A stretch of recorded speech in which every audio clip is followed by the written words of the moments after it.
കൃഷ്ണ. എല്ലാവർക്കും മാധവത്തിലേക്ക് സ്വാഗതം. ദാമോദര മാസമാണ് കാർത്തിക മാസം. വിഷ്ണു ഭക്തരെ സംബന്ധിച്ചിടത്തോളം, ശ്രീകൃഷ്ണ ഭക്തരെ സംബന്ധിച്ചിടത്തോളം ഏറ്റവും പുണ്യമായ മാസമാണ് കാർത്തിക മാസം അല്ലെങ്കിൽ ദാമോദര മാസം. ഭഗവാൻ ധാരാളം ലീലകൾ ആടിയ മാസമാണ്. ഭഗവാൻ എന്തൊക്കെ ലീലകൾ ആടിയിട്ടുണ്ട് എന്നുള്ള കാര്യമൊക്കെ നമ്മൾ കഴിഞ്ഞ വീഡിയോയിൽ വളരെ വ്യക്തമായി പറഞ്ഞു തന്നിരുന്നു. നിങ്ങൾ ആരെങ്കിലും അത് കേട്ടിട്ടില്ലെങ്കിൽ ദാമോദര മാസം എന്ന ഒരു വീഡിയോ നമ്മുടെ ചാനലിൽ കിടപ്പുണ്ട്. നിങ്ങളെല്ലാവരും ആ വീഡിയോ ഒന്ന് കേൾക്കണം. അപ്പോൾ നിങ്ങൾക്ക് മനസ്സിലാവും എന്തൊക്കെ പ്രത്യേകതകളുള്ള മാസമാണ് ദാമോദര മാസം എന്നുള്ളത്. ഭഗവാൻ ഈ മാസത്തിൽ എന്തൊക്കെ ചെയ്തു എന്നുകൂടി നമുക്ക് അറിയാൻ സാധിക്കും. ഇന്ന് നമുക്ക് ഭഗവാന്റെ ഒരു കുഞ്ഞു ലീല നമുക്കൊന്ന് പറയാം. നമുക്കെല്ലാവർക്കും അറിയാം, വൃന്ദാവനത്തിൽ നന്ദഗോപരുടെയും യശോദയുടെയും പൊന്നുമകനായി ഉണ്ണികൃഷ്ണൻ അങ്ങനെ വളരുകയാണ്. കൃഷ്ണനും രാമനും ഗോപന്മാരും ഗോപസ്ത്രീകളും എല്ലാവരും കളിച്ചു ചിരിച്ച് വളരെ സന്തോഷത്തോടു കൂടി അങ്ങനെ ആ വൃന്ദാവനത്തിൽ ജീവിക്കുന്ന ആ അവസരത്തിൽ കൃഷ്ണൻ നോക്കുമ്പോൾ എല്ലാവരും കാലികളെ മേയ്ക്കാനായിട്ട് പോകുന്നുണ്ട്. പക്ഷേ അമ്മ തന്നെ മാത്രം വിടുന്നില്ല. അങ്ങനെ അമ്മയോട് ഇങ്ങനെ ഞാനും കൂടെ പോകണം, എനിക്കും പോകണം എന്നിങ്ങനെ പറഞ്ഞുകൊണ്ടിരുന്നു. പക്ഷെ അമ്മ വിടുന്നില്ല.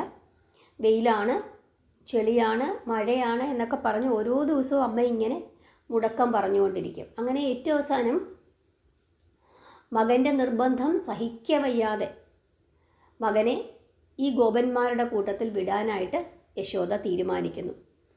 ബലരാമനെയും മറ്റു ഗോപന്മാരെയും എല്ലാം ചട്ടം കെട്ടി കുഞ്ഞിനെ നന്നായിട്ട് നോക്കണം എന്നൊക്കെ പറഞ്ഞിട്ടാണ് വിടുന്നത്.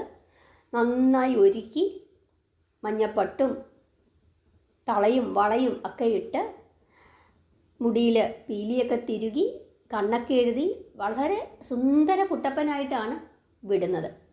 തിരിച്ചു വരുമ്പോൾ ആകെ കാളിച്ച് മറിഞ്ഞ് മേലെല്ലാം ചെളി പറ്റിച്ച് അങ്ങനെ വേർത്തു കുളിച്ചാണ് തിരിച്ചു വരുന്നത്. അമ്മ പ്രത്യേകം പറയും വെയിലാണ്, വെയിലത്തൊന്നും പോകരുത് എന്നൊക്കെ പറഞ്ഞാണ് വിടുന്നത്. പക്ഷെ ഒരു പ്രയോജനവുമില്ല. കഴിക്കാനുള്ള ആഹാരം വരെ പൊതിഞ്ഞു കെട്ടിയാണ് യശോദ വിടുന്നത്. പക്ഷേ അതൊന്നും കണ്ണൻ കഴിക്കില്ല. കണ്ണന് അതെല്ലാം കൊണ്ടുപോയിട്ട് കുരങ്ങന്മാർക്കും പക്ഷികൾക്കും ഒക്കെ കൊടുത്തിട്ട് യമുനയിൽ പച്ചവെള്ളം അത് മാത്രം കുടിച്ചിട്ടാണ് തിരിച്ചു വരുന്നത്. വന്നിട്ട് ഓരോ വീടുകളിലും കയറി അവിടെ ഇരിക്കുന്ന പാലും വെണ്ണയും ഒക്കെ എടുത്തോണ്ട് പോവുകയും ചെയ്യും. അങ്ങനെ ഒരു കുസൃതി കുട്ടനായിട്ട് കൃഷ്ണൻ വളരുകയാണ്. ആ സമയത്ത് ഒരു ദിവസം കൃഷ്ണനും രാമനും മറ്റ് ഗോപന്മാരും എല്ലാവരും കൂടി പശുക്കളെ മേയ്ക്കാനായിട്ട് ഇങ്ങനെ ഒരു മൈതാന പ്രദേശത്തേക്ക് പോകുന്നു. അപ്പോഴേക്കും കംസൻ ഒരു അസുരനെ കൃഷ്ണനെ കൊല്ലാനായിട്ട് അയക്കുന്നു. കൃഷ്ണനെ നോക്കി നോക്കി വരുന്ന അസുരൻ കാണുന്നത് പശുക്കളെ മേയിച്ചുകൊണ്ടിരിക്കുന്ന കൃഷ്ണനെയാണ്. ഇത് തന്നെ ഒരു അവസരം എന്ന് മനസ്സിലാക്കിയ ആ അസുരൻ്റെ പേര് വത്സാസുരൻ എന്നായിരുന്നു. ആ അസുരൻ ഒരു പശുക്കുട്ടിയുടെ രൂപം ധരിക്കുകയും ഈ പശുക്കിടാങ്ങളുടെ ഇടയിൽ കയറുകയും ചെയ്തു. എന്നിട്ട് ആ പശുക്കളിൽ ഒരാളായി അവരുടെ കൂടെ നിന്ന് വെള്ളം കുടിക്കുകയും പുല്ല് തിന്നുകയും ഒക്കെ ചെയ്തുകൊണ്ടിരുന്നു. പക്ഷേ കൃഷ്ണന് പെട്ടെന്ന് തന്നെ മനസ്സിലായി ഇത് അസുരനാണ്, നമ്മുടെ പശുക്കുട്ടി അല്ല എന്ന് കൃഷ്ണന് മനസ്സിലാവുകയും കൃഷ്ണൻ ഈ വിവരം ജ്യേഷ്ഠനായ രാമനോട് പറയുകയും ചെയ്തു. എന്നിട്ട് ജ്യേഷ്ഠനോട് പറയുകയാണ്, ഞാനൊരു സൂത്രം കാണിച്ചു തരാം, ആരോടും ഇപ്പോൾ ഒന്നും മിണ്ടരുത് എന്ന് പറഞ്ഞിട്ട് രാമനെ ചട്ടം കെട്ടിയിട്ട് കൃഷ്ണൻ എന്ത് ചെയ്തു? തൻ്റെ ഓടക്കുഴലും എടുത്തുകൊണ്ട് ഈ പശുക്കുട്ടികളുടെ ഇടയിലേക്ക് നടന്നു. എന്നിട്ട് അവരെ ഓരോരുത്തരെയും തൊട്ടും തലോടിയും കളിച്ചും ചിരിച്ചും ഈ അസുരൻ്റെ അടുത്തേക്ക് എത്തിച്ചേരുന്നു. എന്നിട്ട് ഒന്നും അറിയാത്തവനെ പോലെ ഈ അസുരൻ്റെ പിൻഭാഗത്ത് ചെന്ന് നിൽക്കുകയും ഈ അസുരനാകുന്ന പശുവിൻ്റെ 4 കാലുകളും കൂട്ടിപ്പിടിച്ച് പൊക്കിയെടുത്തിട്ട് വട്ടം കറക്കി നേരെ അവിടെ നിന്ന് ഒരു വടവൃക്ഷത്തിൻ്റെ ചുവട്ടിലേക്ക് വലിച്ച് എറിഞ്ഞു. ആ പശു, അസുരനാകുന്ന പശു ആ വൃക്ഷത്തിൻ്റെ ചുവട്ടിൽ ചെന്ന് വീഴുകയും, ആ വൃക്ഷത്തിൽ ഇടിച്ചാണ് വീഴുന്നത്. വീണിട്ട് ഈ അസുരൻ്റെ തല പൊട്ടിപ്പിളർന്നു. അതോടുകൂടി ആ പശുക്കുട്ടിയുടെ രൂപം മാറുകയും അതൊരു വലിയ അസുരൻ്റെ രൂപത്തിലേക്ക് മാറുകയും അങ്ങനെ ആ അസുരൻ ചത്തുമലച്ച് അവിടെ വീഴുകയും ചെയ്തു. ഈ കോലാഹലമൊക്കെ കേട്ടപ്പോഴേക്കും അവിടേക്കും ഗോപന്മാരെല്ലാവരും ഓടി വരികയും അവർ ഈ ചത്തുമലച്ചു കിടക്കുന്ന അസുരനെ കാണുകയും ചെയ്യുന്നു. കൃഷ്ണൻ ഒന്നും അറിയാത്തവനെ പോലെ ആ പശുക്കുട്ടികളുടെ ഇടയിൽ നിന്നുകൊണ്ട് ഓടക്കുഴലൂതി അവരെ സന്തോഷിപ്പിച്ചുകൊണ്ടിരുന്നു. അവർക്ക് കാര്യങ്ങളെല്ലാം മനസ്സിലായി. രാമൻ അവരോട് കാര്യങ്ങളെല്ലാം വിസ്തരിച്ചു തന്നെ പറഞ്ഞു. അതോടുകൂടി അവർക്ക് അത്ഭുതം തോന്നുകയും അതേസമയം സന്തോഷം തോന്നുകയും ചെയ്തു. അങ്ങനെ അവർ ഓടി വന്ന് കൃഷ്ണനെ എടുത്തുപൊക്കി അവരുടെ സന്തോഷം അറിയിച്ചു. പിന്നീട് വൈകുന്നേരം എല്ലാവരും തിരിച്ച് അവരവരുടെ വീട്ടിലെത്തുകയും വീട്ടിൽ ചെന്നിട്ട് അന്ന് നടന്ന വിശേഷങ്ങളൊക്കെ എല്ലാവരും അവരവരുടെ മാതാപിതാക്കളോട് പറയുകയും ചെയ്തു. അങ്ങനെ യശോദയും നന്ദഗോപരുമൊക്കെ ഈ കാര്യം അറിഞ്ഞു. അവരുടെ ഉള്ളിൽ ഇപ്പോഴും തങ്ങളുടെ കുഞ്ഞിന് ആപത്തുണ്ടല്ലോ, ഇപ്പോഴും ഓരോ അസുരന്മാർ തങ്ങളുടെ കുഞ്ഞിനെ ഉപദ്രവിക്കാനായി വരുന്നുണ്ടല്ലോ എന്നോർത്ത് ഭയം തോന്നുകയും ചെയ്തു. പക്ഷേ മറ്റു ഗോപസ്ത്രീകളും ഗോപന്മാരും എല്ലാവരും കൃഷ്ണനെ കാണാൻ വരികയും അവർ കൃഷ്ണനെ കെട്ടിപ്പിടിച്ച് ഉമ്മ കൊടുത്ത് അവരവരുടെ സന്തോഷം പങ്കുവെക്കുകയും ചെയ്തു. അവിടെ ഗോപസ്ത്രീകൾക്കും ഗോപന്മാർക്കും ഒന്നും തന്നെ കൃഷ്ണൻ ഒരു അമാനുഷിക ശക്തിയുള്ള ഒരാളാണ് എന്ന് ആ നിമിഷം വരെ തോന്നിയില്ല. കാരണം മായാദേവിയുടെ കളികളാണ്. അവർക്ക് തങ്ങളിൽ ഒരുവനാണ് കൃഷ്ണൻ. കൃഷ്ണൻ അവരുടെ നേതാവാണ്.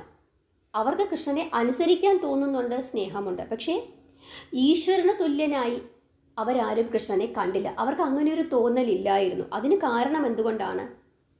കൃഷ്ണൻ അവരുടെ മനസ്സിൽ ഒരു കൂട്ടുകാരനെ പോലെയോ അല്ലെങ്കിൽ ഒരു കുഞ്ഞിനെ പോലെയോ ഒരു മകനെ പോലെയോ ഒക്കെയാണ് അവരുടെ മനസ്സിൽ കൃഷ്ണൻ കളിയാടുന്നത്.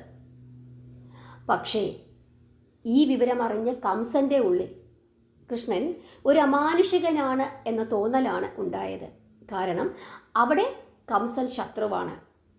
ശത്രുവിൻ്റെ ഉള്ളിലുള്ള കൃഷ്ണൻ്റെ രൂപമല്ല വൃന്ദാവനത്തിലെ ഗോപസ്ത്രീകളുടെ ഉള്ളിലുള്ള രൂപം. ഇവിടെ യശോദാറാണിയും രാധാറാണിയും നന്ദഗോപരും മറ്റു ഗോപന്മാരും ഗോപസ്ത്രീകളുമൊക്കെ കൃഷ്ണനെ കാണുന്നത് വേറൊരു രൂപത്തിലാണ്. അവരുടെ മനസ്സിൽ കൃഷ്ണൻ കൂട്ടുകാരനാണ്, ഭർത്താവാണ്, മകനാണ്, അങ്ങനെ പല രീതിയിൽ കാമുകനാണ്. പല രീതിയിൽ അവർ കൃഷ്ണനെ സങ്കല്പിക്കുമ്പോൾ കംസൻ്റെ ഉള്ളിൽ ഭയമാണ് ഉണ്ടായത്. ഇവൻ എൻ്റെ ശത്രുവാണ്, ഇവൻ കുഞ്ഞു ബാലനാണ്, പക്ഷേ ഞാൻ അയക്കുന്ന എല്ലാ അസുരന്മാരെയും ഇവൻ വധിക്കുന്നു. അതിനാൽ ഇവന് അമാനുഷികമായ ശക്തിയുണ്ട് എന്ന തോന്നൽ കംസനുണ്ടാകുന്നു. ഒരുപക്ഷെ ദൈവമായിരിക്കുമോ എന്നുള്ള തോന്നൽ വരെ കംസനുണ്ടാകുന്നുണ്ട്. പക്ഷേ വൃന്ദാവനത്തിലെ ഗോപസ്ത്രീകളുടെ മനസ്സിൽ കൃഷ്ണൻ അവർക്ക് ദൈവമല്ല, അവർക്ക് ജീവനാണ്, സ്നേഹമാണ്. അവരുടെ ഭക്തി ദൈവത്തിനോടുള്ള ഭക്തിയല്ല, അവർക്ക് സ്നേഹമാണ്. സ്നേഹത്താലുള്ള ഭക്തിയാണ് അവർക്ക് കൃഷ്ണനോടുള്ളത്.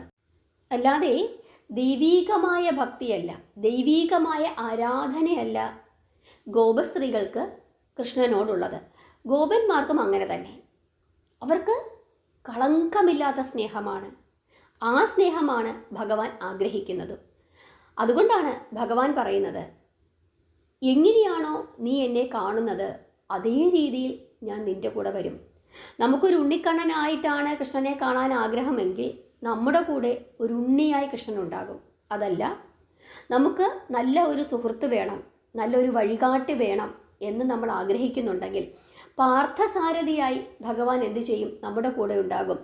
അർജുനൻ എങ്ങനെയാണോ വഴി കാട്ടിക്കൊടുത്തത് അതേപോലെ നമുക്കും ഒരു വഴികാട്ടിയായി, നമ്മുടെ കൂട്ടുകാരനായി ഭഗവാൻ ഉണ്ടാകും. നമ്മൾ എങ്ങനെ ആഗ്രഹിക്കുന്നു അതേ രീതിയിൽ ഭഗവാൻ നമ്മുടെ കൂടെ വരും എന്നുള്ളതാണ് പരമമായ യാഥാർത്ഥ്യം. നിങ്ങൾക്ക് കൃഷ്ണൻ്റെയും വത്സാസുരൻ്റെയും കഥ ഇഷ്ടപ്പെട്ടു? പ്രാർത്ഥിക്കുക, നാമം ജപിക്കുക. എല്ലാവരെയും ഭഗവാൻ അനുഗ്രഹിക്കട്ടെ. ഹരേ കൃഷ്ണ.